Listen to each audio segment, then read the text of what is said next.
अस्सलामुअलैकुम मेरी प्यारी यूट्यूब फैमिली, कैसे हैं आप सब। मेरी दुआ है मुझे देखने वाले जहां पर भी रहें हमेशा खुश रहें।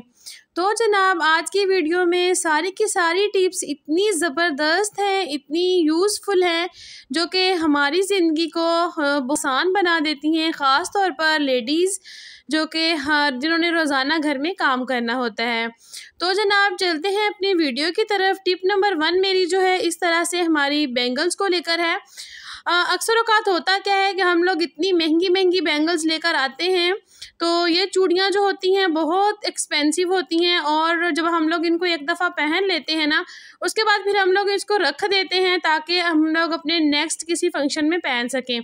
तो होता ये है कि ये जो चूड़ियाँ होती हैं, ये बरसात का मौसम आता है या फिर सावन का मौसम आता है, तो ये चूड़ियाँ जो होती हैं ब्लैक होना शुरू हो जाती हैं।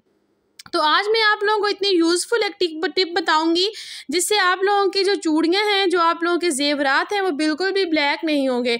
हम लोगों ने इस तरह से किसी भी चीज़ में इसके चूड़ियों को रख लेना है, और उसके ऊपर हम लोगों ने कोई भी पाउडर ले लेना है, कोई भी टेल्कम पाउडर उसको ले लेना है, और अपनी चूड़ियों के ऊपर इसको हल्का हल्का सा स्प्रिंकल कर देना है। उसके बाद अपनी चूड़ियों को अच्छे तरीके से इस तरह से मसल कर हम लोगों ने पाउडर लगा देना है। इसके बाद आप लोग किसी भी डब्बे में, किसी भी शॉपर में या फिर टिश्यू पेपर में लपेट कर इसको अच्छे तरीके से जो है ना सेव कर लें। इंशाल्लाह आपकी चूड़ियाँ जो होंगी वो बिल्कुल भी ब्लैक नहीं होंगी। तो इस तरीके से आप लोग अपनी चीज़ों को महफूज कर सकते हैं और बहुत सारे पैसों की बचत कर सकते हैं। तो चलते हैं जनाब अपनी नेक्स्ट टिप की तरफ। नेक्स्ट टिप मेरी इस तरह से जो हमारे घरों में ऑयल की बोतलें होती हैं उनको लेकर है। ऑयल की बोतलों से मुराद सिर्फ हमारे ये वाला इस तरह का जो तेल होता है वही नहीं, बल्कि हम लोग किचन में जो यूज़ करते हैं वो वाला तेल, या फिर हम लोग बालों के लिए जो इस्तेमाल करते हैं वो वाला तेल। होता क्या है कि जब हम लोग अपनी बोतल को एक दफ़ा खोल लेते हैं, तो फिर जहाँ पर भी हम लोग इस्तेमाल करने के बाद उसको रखते हैं ना, तो फिर वहाँ पर उसका जो है ना तेल के निशान लग जाते हैं। जितना मर्जी हम लोग उसको संभाल कर रखें, फिर भी तेल के निशान जो होते हैं वो रह जाते हैं। तो हम लोगों ने करना ये है कि इस तरह से हम लोग एक टिश्यू पेपर जो है वो ले लेना है, उसको हम लोगों ने जो है ना इस तरह से फ़ोल्ड कर लेना है, डबल ट्रिपल फ़ोल्ड कर लेना है, और उसके दरमियान में से कटिंग करके इसको थोड़ा सा जिस तरह से दरमियान में से गोल दायरा निकालते हैं वो हम लोगों ने निकाल लेना है। अब हम लोग अपनी बोतल का जो तेल हमारे होगा उसका ढक्कन खोलेंगे, और इसको गला जो है इसके अंदर इस तरह से पहना देंगे। तो इस तरह से करने से होगा ये कि हम लोग अब जहाँ पर भी तेल वाली बोतल रखेंगे, तेल जो होगा वो नीचे नहीं गिरेगा। जो हमारा तेल ऊपर से एक्स्ट्रा अगर कोई कतरा निकलता भी है, तो वो टिश्यू पेपर जो है अपने अंदर जज़ब कर लेगा, और इस तरह से हमारी जो होगी टेबल वगैरह जिस पे हम लोग तेल रखते हैं, या फिर हमारी जो किचन की होती हैं शेल्व्स होती हैं वो बच जाएंगी, और हमारे जो है ना बहुत सारे टाइम की भी बचत हो जाएगी, क्योंकि हमें बार बार सफाई नहीं करनी पड़ेगी, और इस तरह से हमारा तेल ज़ाया होने से भी बच सकता है। इस तरीके से अपने तेल का ढक्कन खोलें, इस्तेमाल करें, और फ़ौरन से फिर दोबारा बंद कर दें। तो इस तरीके से हम लोग अपने बहुत सारे पैसों की भी बचत कर सकते हैं और टाइम को भी बचा सकते हैं। तो कैसी लगी आप लोगों को मेरी टिप, आप लोगों ने कमेंट बॉक्स में ज़रूर बताना है। चैनल पर जो नए हैं जल्दी से चैनल को सब्सक्राइब कर लीजिए। गर्मी बहुत ज़्यादा है और वीडियो बनाना बहुत मुश्किल है, इसलिए रिक्वेस्ट है आप लोगों से कि सब्सक्राइब करके जाइएगा, ताकि हम लोगों को मेहनत का थोड़ा सा सिला मिल जाए। इस तरह से जो होता है बहुत खुशी होती है, आप लोगों का इनाम होता है हमारे लिए। तो चलते हैं अपनी नेक्स्ट टिप की तरफ। इस तरह से मैंने थोड़ा सा एक कटोरी में पानी ले लिया है, उसके अंदर मैं हाफ जो है ना स्पून इस तरह से थोड़ी सी बिल्कुल पेस्ट डालूंगी। नेक्स्ट जो चीज़ मैं इसमें डालूंगी जनाब वो है ऑयल। इस तरह से सरसों का तेल आप लोगों ने लेना है, वो ही हम लोगों ने इसके अंदर ऐड करना है। हाफ चम्मच के करीब में इसके अंदर तेल ऐड करूँगी।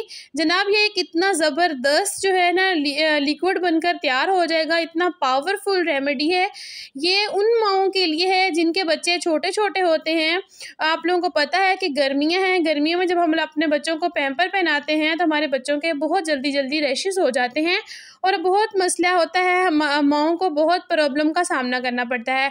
तो होता ये है कि हम बाज़ार से जब लेकर आते बहुत महंगी क्रीमें लाकर हम लोग अपने बच्चों को लगाते हैं, लेकिन उनका इतना असर नहीं होता। ये इतनी पावरफुल रेमेडी है, आप लोग घर पर बनाकर इसको ट्राई करें। अपने बच्चे के जहाँ पर भी रैशेस हो रहे हैं वहाँ पर लगा दें। इंशाल्लाह आप लोग देखेंगे कि 10 मिनट के अंदर रैशेस बिल्कुल ख़त्म हो जाएंगे, स्किन बच्चे की बिल्कुल सॉफ्ट हो जाएगी। आप लोग ऐसा करें, ये बना लिया करें, और इसको रोज़ाना रोज़ाना बच्चे को पैम्पर पहनाने से पहले आप लोग लाजमी लगा दिया करें। ये बहुत अच्छी है और इसके अंदर जो मैंने टूथपेस्ट डाली है वो ठंडक पहुँचाएगी और ऑयल जो है और पानी दोनों मिक्स होकर वो इतना अच्छा एक जो है ना टेक्सचर बन जाता है और वो जो हमारे बच्चे को जब रैशेज़ होते हैं उसको फ़ौरन से ख़त्म कर देता है।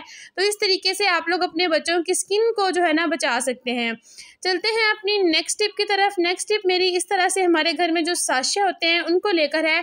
साशे कोई भी हो सकता है, वो क्रीम का भी हो सकता है, वो शैम्पू का भी हो सकता है। मतलब इस तरीके से जो साशे होते हैं जब हम लोग इस तरह से एक दफ़ा उनको खोल लेते हैं ना तो उसके बाद फिर जब हम लोग जहाँ पर भी उसको रखते हैं वो गिर जाता है। ख़ास तौर पे शैम्पू आप लोगों को पता है पतला होता है और वो जहाँ पर भी रखें वहाँ पर गिरता रहता है। आप लोगों ने करना ये है, जब भी हम लोगों ने इसको खोलना है उसके बाद फिर इस तरह से 2 क्लॉथ क्लिप्स ले लेनी है और इसके दोनों साइडों पे हम लोगों ने लगा लेनी है। जहाँ पर भी हम लोगों ने रखना है, टेबल पर, ड्रेसिंग टेबल पर या फिर वॉशरूम में, जहाँ पर भी हम लोगों ने इसको रखना है इस तरीके से क्लॉथ क्लिप्स लगा लें। इस तरह से ये सीधा खड़ा रहेगा और बिल्कुल भी ये साशे गिरेगा नहीं और हमारी चीज़ भी वेस्ट नहीं होगी, पैसों की बचत भी होगी और हमारा टाइम भी बहुत सारा बच जाएगा। इस तरीके से आप लोग ये छोटी-छोटी सी टिप्स को इस्तेमाल करके अपने घर को खूबसूरत बना सकते हैं। चलते हैं अपनी नेक्स्ट टिप की तरफ। नेक्स्ट टिप मेरी इस तरह से नेल पॉलिश को लेकर है। नेल पॉलिश हम लोग जनाब लगा तो लेते हैं, होता ये है कि जब हम लोगों ने इसको उतारना होता है, नमाज़ पढ़नी होती है तो बड़ी प्रॉब्लम का सामना करना पड़ता है। फिर हमें जो है ना नेल पॉलिश रिमूवर चाहिए होता है। हर वक्त जो है नेल पॉलिश रिमूवर हमारे पास अवेलेबल नहीं होता। हम लोग बहुत परेशान होते हैं कि अब हम लोग इसको कैसे उतारें। जो मेडोरा की नेल पॉलिश होती है वो तो बिल्कुल भी जो ना उतरती नहीं है। हम लोगों ने करना ये है कि इसको बड़े ही आसान तरीके से उतारना मैं आप लोगों को बताऊंगी। आज बिल्कुल नेल पॉलिश रिमूवर नहीं इस्तेमाल करूंगी। करना हम लोगों ने ये है कि हम लोगों ने कोई भी हमारे पास अगर जो है ना परफ्यूम पड़ा हुआ है वो ले लें या फिर बॉडी स्प्रे पड़ा हुआ है वो ले लें। इस तरह से टिश्यू पेपर लेना है और उसके ऊपर हम लोगों ने इस तरह से हल्का सा शावर करना है। करने के बाद जो है ना जहाँ पर हम लोगों ने नेल पॉलिश लगाई हुई है उसके ऊपर रख कर इस तरह से दबाएंगे। दबाने के बाद हम लोग मसलेंगे, हमारी नेल पॉलिश जो होगी वो इतनी जल्दी उतर जाएगी। इतनी जल्दी नेल पॉलिश रिमूवर से भी जो है ना रिमूव नहीं होती। तो ये देख सकते हैं मेरा नेल बिल्कुल साफ़ सुथरा हो चुका है, कोई भी इसके ऊपर जो है ना नेल पॉलिश का स्टेन नहीं है। तो इस तरीके से आप लोग अपनी नेल पॉलिश उतार सकते हैं। लाजमी नहीं कि रिमूवर ही है आप लोगों के पास हो, तो नेल पॉलिश रिमूवर हर किसी के पास मौजूद नहीं होता। तो कैसी लगी आप लोगों को टिप? मेरी छोटी सी टिप थी लेकिन है बहुत यूज़फुल। तो चलते हैं अपनी नेक्स्ट टिप की तरफ। जनाब नेक्स्ट टिप मेरी आज की सबसे स्पेशल टिप है। आप लोगों के अक्सर औकात देखा होगा कि अब जो है ना हब्स के महीने शुरू हो गए हैं। जिस तरह से सावन का महीना अब शुरू होने वाला है तो हमारे कूलर जो हैं इतनी हब्स करना शुरू कर दी है इन्होंने कि इनके आगे बैठना मुश्किल हो जाता है, जिस्म पर चिपचिप सी हो जाती है। आप लोगों ने करना ये है कि आप लोगों ने सबसे पहले तो इसको किसी पाइप की मदद से जो है ना शावर करके ना अच्छे तरीके से इसको जो है वॉश कर लेना है, क्योंकि इसकी जो जालियाँ होती हैं इसके अंदर जाले से फंस जाते हैं, मट्टी फंस जाती है जिसकी वजह से हवा का जो होता है ना गुज़र नहीं होता, तो ये हब्स करना शुरू कर देता है। दूसरी बात ये है कि जब आप लोगों ने इसको चलाना है, इसमें पानी डालना है, तो आप लोगों ने इसके अंदर 1 चम्मच भर के बेकिंग सोडे का डाल देना है। फिर आप लोग देखेंगे कि आप लोगों का कूलर जो है वो बिल्कुल भी हब्स नहीं करेगा। तो आप लोगों ने इसकी सफाई का ख़ास ख्याल रखना है। तो जनाब जो है ना तीसरी बात मैं आप लोगों को बता दूं कि जब भी आप इन महीनों में कूलर जो है उसको कमरे में रख कर चलाएँगे तो कूलर हब्स लाजमी करेगा। कोई भी ऐसा तरीका नहीं है कि जिसकी वजह से ये कमरे में हब्स ना करें। तो कोशिश किया करें कि इन महीनों में अपना कूलर पंखा जो है उसको जो है ना खुली जगह पर रख के चलाएँ ताकि इसको बाहर से हवा मिले और जो है ना इसकी हवा की क्रॉसिंग का भी कोई ज़रिया हो जिसकी वजह से ये हब्स ना करे।